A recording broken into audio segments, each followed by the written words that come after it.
በስመ አብ ወወልድ ወመንፈስ ቅዱስ አሐዱ አምላክ አሜን። ይትባረክ እግዚአብሔር አምላከ አበዊነ ወአምላከ ቅዱሳን። የቅዱሳን የአባቶቻችን የአብርሃም አምላክ እግዚአብሔር ጨለማውን ወስዶ ብርሃኑን ሰጥቶ በዝናብ አብቅሎ በፀሐይ አብስሎ በንፋስ ለይቶ እየመገበ ለዚህ ሰዓት ያደረሰን የአባቶቻችን የቅዱሳን አምላክ እግዚአብሔር ስሙ የተመሰገነ ይሁን። አሜን። ቁጭ በሉ ወርባችሁ።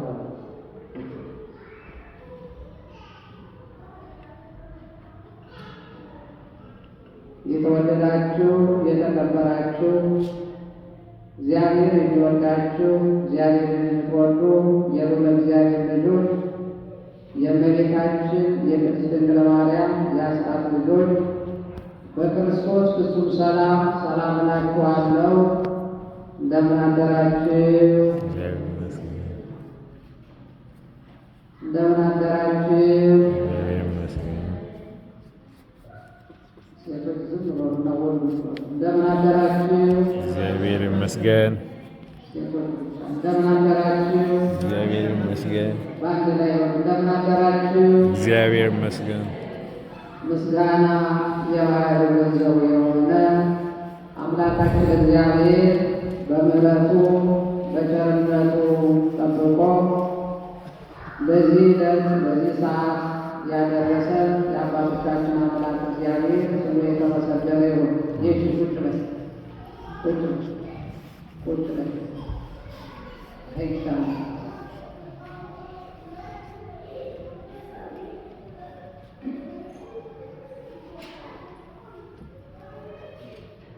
እንደምን አደራችሁ? እግዚአብሔር አምላክ በምሕረቱ በቸርነቱ ጠብቆ ለዚህ ዕለት ያደረሰን የአባቶቻችን አምላክ እግዚአብሔር ስሙ የተመሰገነ ይሁን። የመስቀሉ ስር ስጦታችን እመቤታችን ወላዲተ አምላክ ድንግል ማርያም እንደ እናትነቷ ለእሷም ክብርና ምስጋና ይግባት።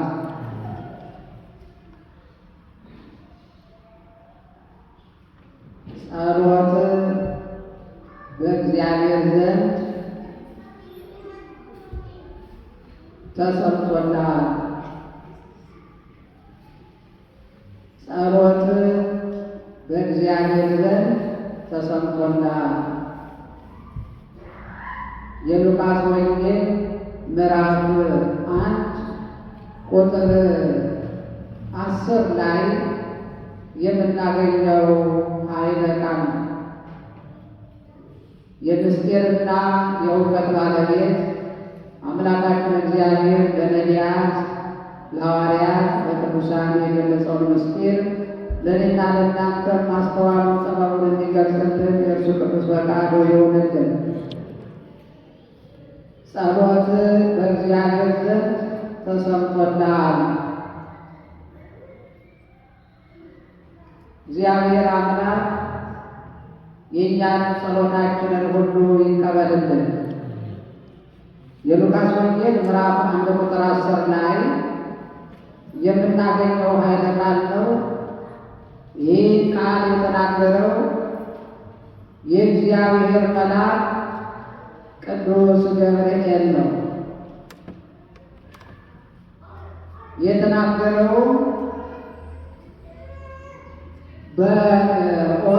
የኦሪቱን መስዋዕት ለመሰዋት በቤተ መቅደሱ በሚያገለግልበት ጊዜ ሲያገለግል የነበረው የኦሪቱን ካህን ዘካርያስን ነው ይህንን ቃል የተናገረው። ይህ ጸሎት የተሰማው ጸሎቱ የተሰማለት ዘካርያስ በቤተ መቅደሱ ነው።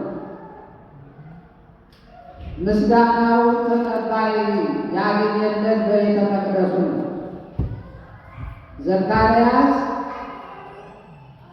የኦሪቱ መስዋዕት ለመሰዋት ዕጣ በወጣበት ጊዜ በቤተ መቅደሱ ሆኖ ይጸልይ ነበር። ዕጣኑን እያጠነ መስዋዕቱን እየሰዋ እግዚአብሔርን በቤተ መቅደሱ ያገለግል ነበር። ምን አይነት መታደል ነው! በቤተ መቅደሱ መገኘት፣ በቤተ መቅደሱ መኖር፣ በቤተ መቅደሱ መዋል ምን አይነት በረከት ያሰጣል! ምዕመናን በቤተ መቅደሱ ስንገኝ፣ በቤተ መቅደሱ ስንውል፣ በቤተ መቅደሱ ስንመጣ እግዚአብሔር በረከት ይሰጠናል። የምንጸልየው ጸሎት፣ የምንለምነው ልመና፣ የምናቀርበው ጥያቄ በአጠቃላይ በእግዚአብሔር ዘንድ ተቀባይነት አለው። ለምን? በእሱ ፊት በመሰዊያው ፊት ሆነን ነዋ የምንጸልየው። በመሰዊያው ፊት በታቦቱ በቃል ኪዳኑ በዙፋኑ ፊት ሆነን የምንጸልየው ጸሎት ተቀባይነት ያገኛል። እግዚአብሔር ጸሎታችንን ሁሉ ይቀበልልን። ታዲያ ዘካርያስ በቤተ መቅደሱ ሆኖ የሚጸልየው ጸሎት በእግዚአብሔር ዘንድ ተቀባይነት አግኝቷል። ሚስቱ ኤልሳቤጥ እንደ ሴቶቹ አቋቋም በሴቶቹ በሚቆሙበት በኩል ሆና ትጸልያለች። እሱ በቤተ መቅደሱ ቆሞ ይጸልያል፣ ያመሰግናል፣ መሥዋዕት ይሰዋል። እግዚአብሔር የሁለቱንም ጸሎትና ልመና እግዚአብሔር ተቀበላቸው። ወደ እግዚአብሔር ጸለዩ። የሚጸልዩ ጸሎት ከእግዚአብሔር ዘንድ የሚደርስ ነው። እግዚአብሔር ደግሞ ያንን ጸሎት ይቀበላል። ለምን? በመሰዊያው ፊት ቆሞ ነዋ የሚጸልየው የሚያመሰግነው። ጸሎት ማለት ልመና ማለት ነው። እግዚአብሔርን መለመን ማለት ነው።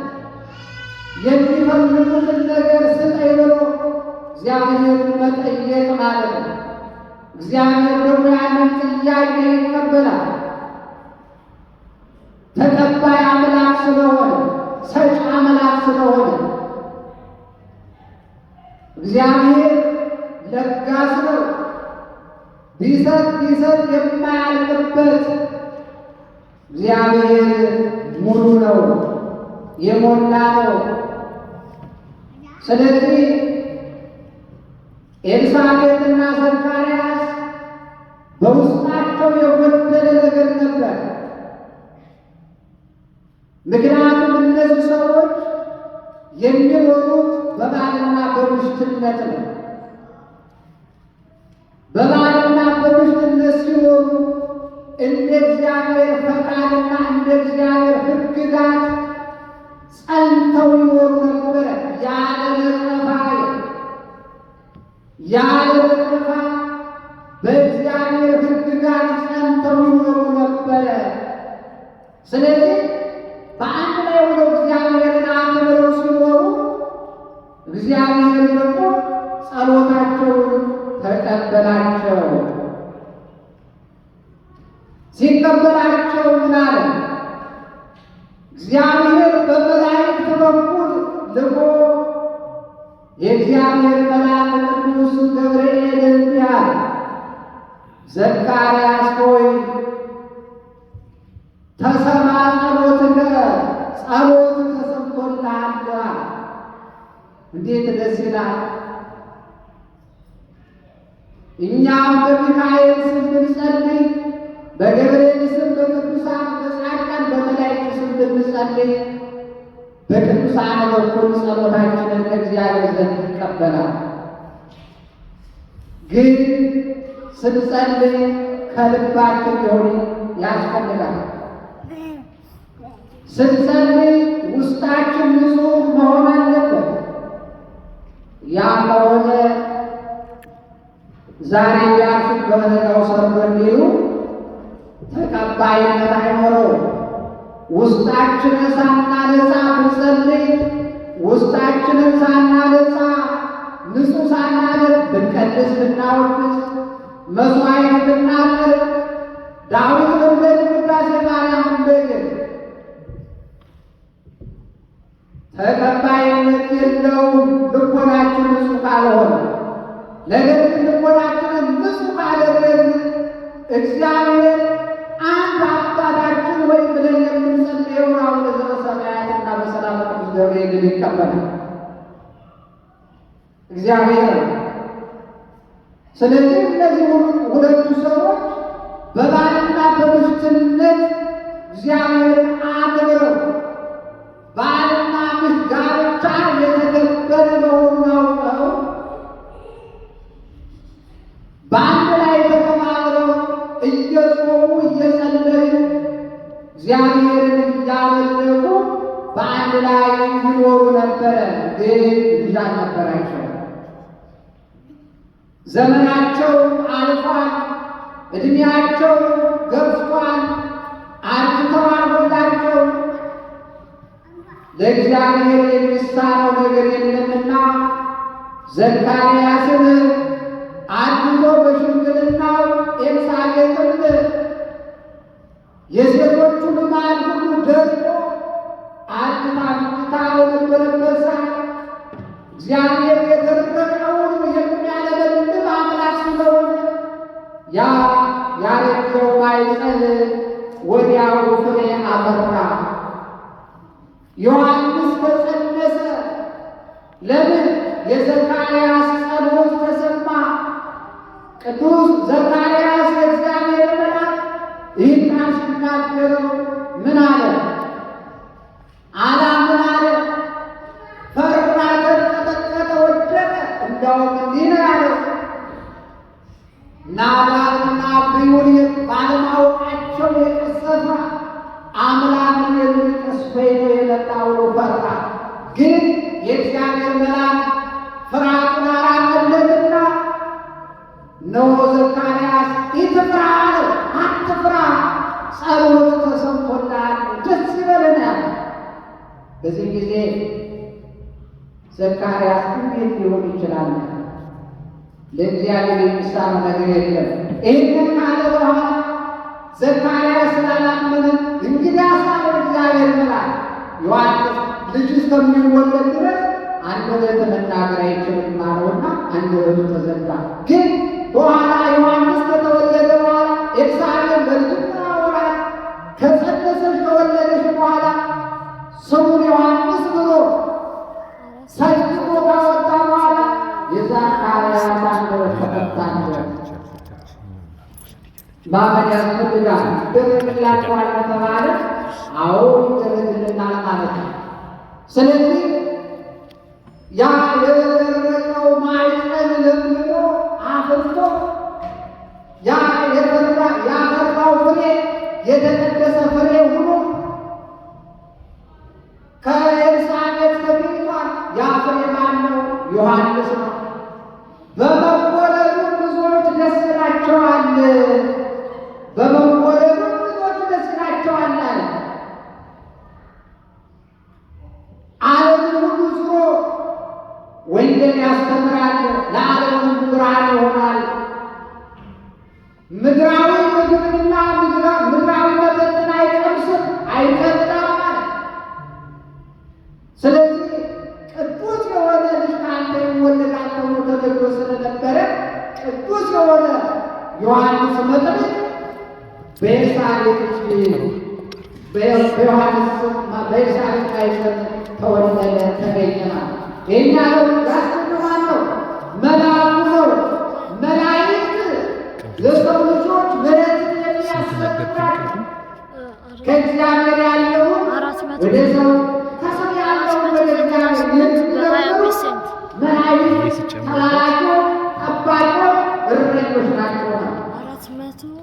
ጸሎታችንን ሁሉ ተቀብለው ወደ እግዚአብሔር የሚያሳርጉ ቆርኔሌዎስ የተባለ ሰው ገና ያልተጠመቀ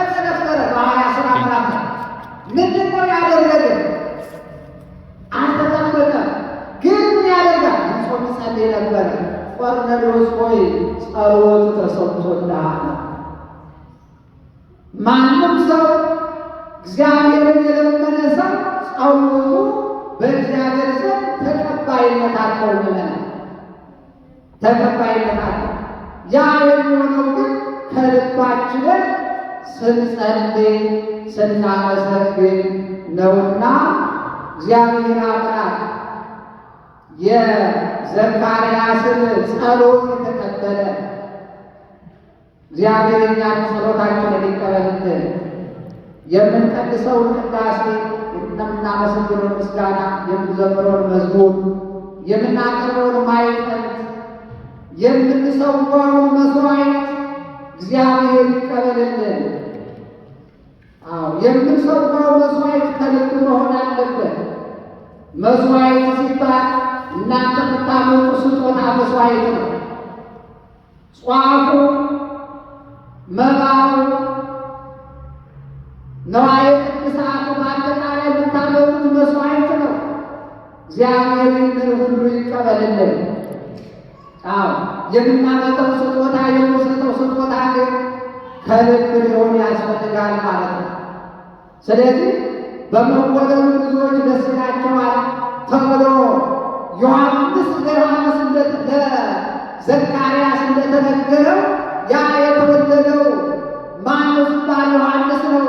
በዮሐንስ መወለድ ብዙዎች ተደስተዋል፣ ደስ ያላላቸው ነበሩ።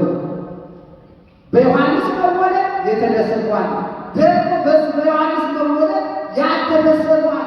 ጸሐፍት ፈሪሳውያን አልተደሰቱ። ዮሐንስ ወንጌል ሲያስተምር በበረሃ ምንድን ነው ያለ? ዮሐንስ በበረሃ ሲያስተምር ጸሐፍት ፈሪሳውያን የዮሐንስን ጉባኤ ለመታደም ወደ ጉባኤው ቀረቡ። ስለዚህ ምን አሉ እነሱ? እኛ እኮ የአብርሃም ዘሮች ነን። ስለዚህ የአብርሃም ዘሮች ስለሆን አብርሃም ከሚገባበት ሁላችንን እንገባለን፣ ማን ይከለክለናል? ታዲያ ዮሐንስ እንዲህ አላቸው፣ እናንተ ከአብርሃም በሥጋ ብትወለዱ የአብርሃምን ሥራ በሠራችሁ ነበር አላቸው። አብርሃም ድንጋይ አይወረውርም፣ ሰዎቹን አይጠላም፣ ሰውን አይገድልም አላቸው። እናንተ ግን ሰውን እየጠላችሁ ድንጋይ እየወረወራችሁ ሰውን እየገደላችሁ ከዚህ ከሚመጣባችሁ መልስ የምታመጡ አይምሰላችሁ ነው። ስለዚህ ማንኛውም ሰው የእግዚአብሔር ሕግና ሥርዓት ካልጠበቀ የእግዚአብሔርን መንግሥት አይወርስም። እርሱም ራሱ ተናግሯል በማቴዎስ ወንጌል ምዕራፍ 7 ቁጥር 21 ላይ ጌታ ሆይ ጌታ ሆይ የሚለኝ ሁሉ ወደ መንግሥተ ሰማያት አይገባም። ጌታ ሆይ ጌታ ሆይ የሚለኝ ሁሉ ወደ መንግሥተ ሰማያት አይገባም። ሁሉ የተጠመቀው ልብስ የለበሰው አንገቱን ከፍ ያደረገው ሁሉ የሚገባ አይደለም። ምክንያቱም ንጹሕ ካልሆነ ንስሐ ካልገባ ሥጋው ደሙን ካልተቀበለ የእግዚአብሔርን መንግሥት አይወርስም። የእግዚአብሔር መንግሥት የሚወርሱ ንጹሐኖች ናቸው፣ ንዑዳን ክቡራት ናቸው። እነሱ የእግዚአብሔርን መንግሥት ይወርሳሉ። ስለዚህ እግዚአብሔር አምላክ የምንጸልየውን ጸሎት ተቀብሎ ሥጋውን ደሙን ተቀብለን እኛም የመንግሥት ወራሽ እንድንሆን እግዚአብሔር በቸርነቱ ይርዳል። የኤልሳቤጥን ማኅፀን የከፈተ እግዚአብሔር የእኛን ልቦናችንን ሁሉ ከፍቶ ማስተዋሉን ጥበቡን ሰጥቶ መልካም ነገር የምናስብበትን አእምሮ እንዲያድለን የእርሱ ቅዱስ ፈቃዱ ይሁንልን። የመከረን ያስተማረን የገሠጸን አምላካችን እግዚአብሔር ስሙ የተመሰገነ ይሁን። ወስብሐት ለእግዚአብሔር። ይቆየን። ብድግ በሉ፣ መዝሙር እንዘምራለን።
Uh